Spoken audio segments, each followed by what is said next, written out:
I'm Kristen from Raging with the Minivan. And I'm Sarah from Whirl. And we are talking about Downton Abbey again.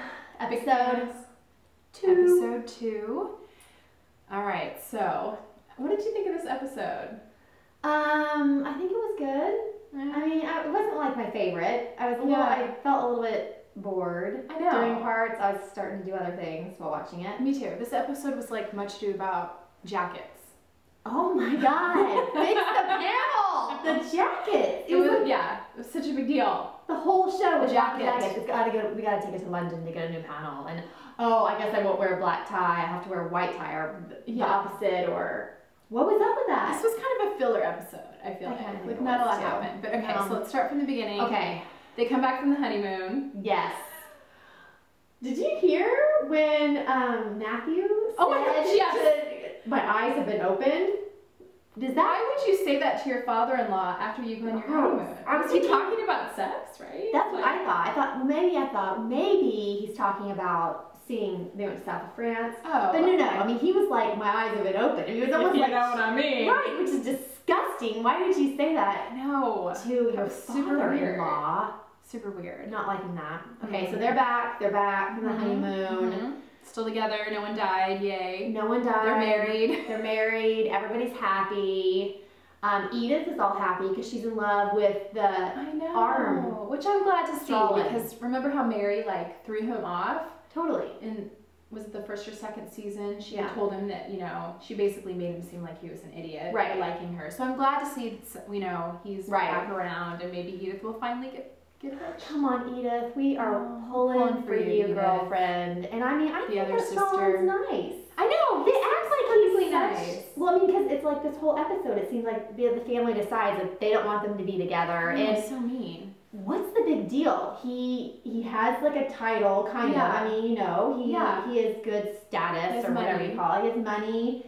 I mean, just because he has got an arm that just isn't a sling. I mean, what is the big deal, people? Yeah, I actually don't get that because the arm thing seems like such a moot point. It's not like any of these people are working class. Right. So how is the arm affecting him, like walking around and then going to dinner every night? Right. And you have people who dress you. How difficult can his life be? Seriously, I know. So I'm not down with that. They just need to relax and let Edith be happy. I mean, I kind of feel like they really think she's supposed to be like the spinster, kind of. Well, that's interesting.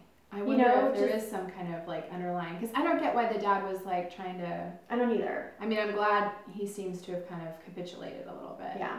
Yeah. So looks like they're getting married. Now they're getting married. I guess they came back around. We're very happy about that. Yeah. So cool. Poor Edith. Okay. So Mrs. Hughes. Mrs. Hughes has a love. Mrs. Hughes. I really like her. This needs to not go anywhere. This needs to end well. We need to end this. And Mrs. Padmore is so sweet. Like, it's so funny because she's kind of an unlikable character, but she's really likable. She's coming around for me. She is. Because I did not like her last season. Although it's sort of funny watching, I feel like they look like an old married couple, like they're bickering in the doctor's office, but it's kind of cute, and I feel like it's giving Mrs. Hughes maybe a little distraction. Yeah. And a supportive shoulder. So. Yeah. So this is totally off the subject, but have you seen pictures of these actors and actresses in real life? No. Okay, so I of course, am, looking at everything. I guess there was some premiere, and so Mrs. Padmore and Mrs. Hughes and Mrs. O'Brien. O'Brien is really, really pretty. Stop it. Because if you really think about it, what we all look like with no mascara and that crazy hair. Weird hair. It's just funny to see them in, modern times. Okay, so that happens. Matthew and Mary are back. Weirdness when they're laying in bed and they look like maybe they're half naked. And then Anna's doing the drapes. I know. I don't get, it's so weird to me that you could be so wealthy and yet have these people in your life. I don't think. That would just give me icky feelings. So that's a whole weirdness. I guess maybe you're just raised that way and you get used to it, having people around. I guess. I mean, it's really tough living in Downton, I'm sure. It is with really the jackets and everything. It's just really the jackets. Okay, so Tom, who we've already agreed, Thomas, is the biggest jerk in the face of the earth. Such a vampire jerk. Such a jerk. Such a jerk. Like evil incarnate. So he totally ruins things for Alfred. Right. gives him bad advice about how to fix the jacket. Which just fuels the fire with the O'Brien. Yeah. Thomas. Oh. I mean, it's on. It's on. And then the jacket ends up being the biggest deal in the entire world. I know. It kind of did. I mean, the jacket went through the whole episode. They were like threading around much to do about the jacket. Yes. What was the deal? Yes. Even with, the best line at the end. Oh my gosh, Martha. With Violet. Cousin Violet standing there and she's like all distressed and she's like, could you please go get me a drink? And then she looks over, she's like, oh, I'm sorry, I thought you were the waiter. Just because he only had a regular tuxedo on, black tie. I mean, oh. No, I thought you were talking about the line when Martha sees them and goes, oh, we're dressed for a barbecue. Barbecue. Oh my God, Dressed they for can a see us barbecue. now. I know, seriously. Okay, so what else happened? Mary and Violet suddenly scheming about how to save Downton because she's bugging me, Mary. I know. I'm kind of disappointed. Like, I was disappointed in her this episode because I felt like she kind of redeemed herself, marrying Matthew. Like, maybe she's not just this, like, greedy, spoiled little brat. Right. And in this episode, it's just like, well, God forbid we have to live in a smaller home. I will be the countess, and this is how I'm English. And so that's kind of greedy. Yeah. Just kind of scheming. I mean, I feel like what is interesting about this show, and one of the reasons that I'm drawn to it, is just the historical, like, it's so different to watch these people be such victims of circumstance. Like, no one, I mean, in this whole thread of how are we going to live, no one has any resources to just change things. To go, oh, well, I'll get a job, or, well, I'll just do this. It's just like, we just have to beg for money. I know. And maybe hope that some inheritance comes our way. It is just...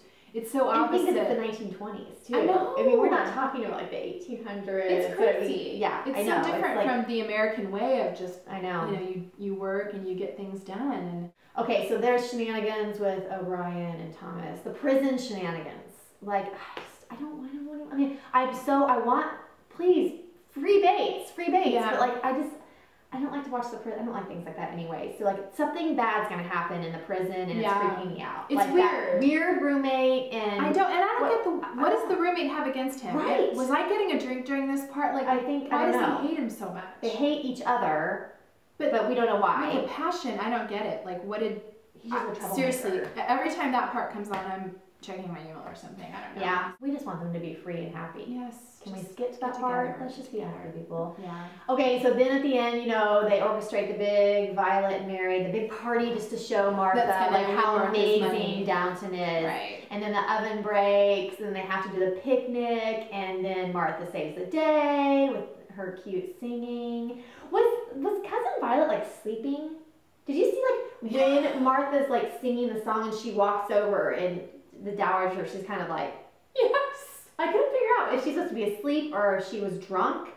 It was just weird. Or maybe she just wanted to act like she just wasn't even, because you know that's just hilarious. I did love that whole dynamic. I mean, it was so funny to see Cousin Violet like totally kowtowing to her. Oh, man. She said something like, America, I would never want to visit. And then Mary's like, and then she's like, no, but our families are so bonded together.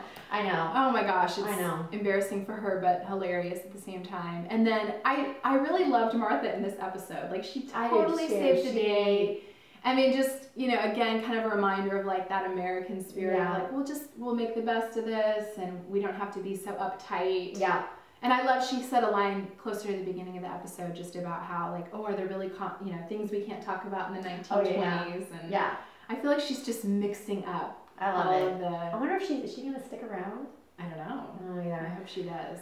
Okay, so that went down, and then the family decided to let Edith and Strauss, so they're getting. It would appear next week another wedding. Which is exciting, but at the same time, I'm thinking like, okay, all the girls are married. Like, where are we gonna go from here? I mean, we need a little romance, and they kind of threw us a bone with the maid, the American maid. That was just kind of weird. That was kind of like meet our kiss quota for the episode. I don't know what that was about. I think it was, yeah. But if all of them are married, like, what's going to be the romantic, thread, the sexual tension going forward? I don't know. It's going to be downstairs. That's true. Maybe. I don't know. Maybe. We'll see. Yeah. Okay, so we're happy with it. It was okay, but we're hoping for something. We need a little more than a jacket. We need a little bit more. So we'll see you episode 3.